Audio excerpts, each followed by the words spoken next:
നമസ്കാരം. Champions ട്രോഫിക്കുള്ള Indian സ്ക്വാഡിനെ ഈ ആഴ്ച പ്രഖ്യാപിക്കാനിരിക്കെ ടീം കോമ്പിനേഷനെ കുറിച്ച് കൂടുതൽ വിവരങ്ങൾ ഇപ്പോൾ പുറത്തു വരികയാണ്. ഇന്ത്യയുടെ 11 കുറിച്ചുള്ള നിർണായക വിവരങ്ങൾ പുറത്തുവിട്ടിരിക്കുന്നത് അന്താരാഷ്ട്ര മാധ്യമങ്ങൾ തന്നെയാണ്. ഈ ഞായറാഴ്ചയകം ഇന്ത്യൻ ടീമിനെ BCCI പ്രഖ്യാപിക്കുകയെന്നാണ് വിവരം. സ്റ്റാർ ഓപ്പണറും വെറ്ററൻ താരവുമായ രോഹിത് ശർമ്മ തന്നെയാകും ടൂർണമെന്റിൽ ഇന്ത്യയെ നയിക്കുകയെന്ന് ഉറപ്പായിരിക്കുകയാണ്. മോശം ഫോമിലൂടെ കടന്നു പോകുന്ന രോഹിത്തിന്റെ ചാമ്പ്യൻസ് ട്രോഫിയിലെ പങ്കാളിത്തം സംബന്ധിച്ച നേരത്തെ തന്നെ പല അഭ്യൂഹങ്ങളും വന്നിരുന്നു.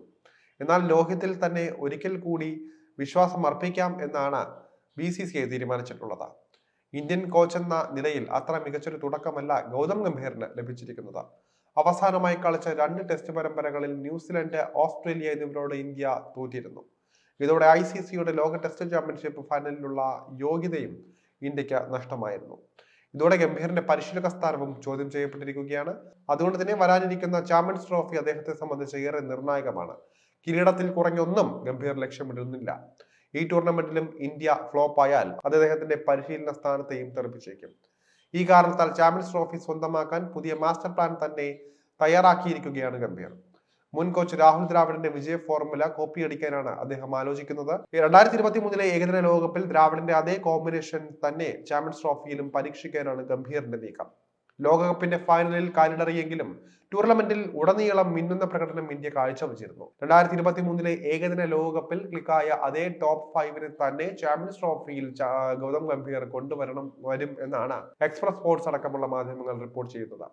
അങ്ങനെ വന്നാൽ യുവ batting sensation Yashasvi Jaiswal, Malayali wicket keeper ബാറ്ററായ സഞ്ജു സാംസൺ എന്നിവർക്കൊന്നും കാര്യമായി പ്രതീക്ഷകൾ വെക്കേണ്ടതില്ല. നായകൻ രോഹിത് ശർമ്മയും ശുഭ്മാൻ ഗില്ലും ചേർന്നായിരിക്കും ഇന്ത്യക്കായി ടൂർണമെന്റിൽ ഓപ്പൺ ചെയ്യുക. കഴിഞ്ഞ ഏകദിന ലോകകപ്പിൽ ഈ ജോഡി വൻ വിജയമായിരുന്നു. 3-ാം നമ്പറിൽ സ്റ്റാർ ബാറ്റർ വിരാട് കോഹ്ലി കളിക്കുമ്പോൾ 4-ാം നമ്പറിൽ ശ്രേയസ് അയ്യരുമായിരിക്കും ഉണ്ടാവുക. നിലവിൽ ടീമിന്റെ ഭാഗമല്ല എങ്കിലും ശ്രേയസിനെ തിരിച്ചു കളിക്കാൻ സെലക്ടർമാർ തീരുമാനിച്ചു കഴിഞ്ഞു. 5-ാമനായി ബാറ്റ് ചെയ്യുക KL രാഹുൽ ആയിരിക്കും. ചാമ്പ്യൻസ് ട്രോഫിയിൽ ടീമിന്റെ ഓപ്പണറും അദ്ദേഹം തന്നെയാണ്. കഴിഞ്ഞ ലോകകപ്പിൽ വിക്കറ്റ് കീപ്പിംഗിലും ബാറ്റിംഗിലും രാഹുൽ ഒരുപോലെ തിളങ്ങിയിരുന്നു.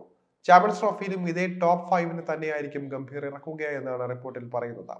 KL Rahul first choice wicket കീപ്പറുടെ റോള് ഭദ്രമാക്കിയതിനാൽ തന്നെ ബാക്കപ്പായി ഋഷഭ് പന്ത്, സഞ്ജു സാംസൺ എന്നിവരിൽ ആരെ വേണം എന്ന കാര്യത്തിൽ മാത്രമേ ഇനി ഒരു സംശയം ഉണ്ടാവുകയുള്ളൂ. ഒരുപക്ഷെ ഋഷഭ് ആയിരിക്കും പുറത്തായേക്കുക. T20യിൽ മിന്നുന്ന ഫോമിലുള്ള സഞ്ജുവിന് ഏകദിനത്തിലും മികച്ച റെക്കോർഡാണുള്ളത്. അതുകൊണ്ട് തന്നെ ബാക്കപ്പായി സഞ്ജു മതി എന്ന ഇന്ത്യൻ കോച്ച് ഗൗതം ഗംഭീറും ആവശ്യപ്പെട്ടേക്കും. ഏകദിനത്തിൽ ഇനിയും അരങ്ങേറിയിട്ടില്ലാത്ത യുവതാരം യശസ്വി ജയ്സ്വാൾ ബാക്കപ്പ് ഓപ്പണറായിട്ടായിരിക്കും ഇന്ത്യൻ സ്ക്വാഡിൽ എത്തുക. കൂടാതെ നിതീഷ് കുമാർ റെഡ്ഡി, റയാൻ പരാഗ്, തിലക് വർമ്മ എന്നിവരെയും ബാക്കപ്പുകളായി ഇന്ത്യൻ സംഘത്തിൽ ഉൾപ്പെടുത്തിയേക്കുമെന്നും ഈ ഒരു റിപ്പോർട്ടിൽ പറയുന്നുണ്ട്.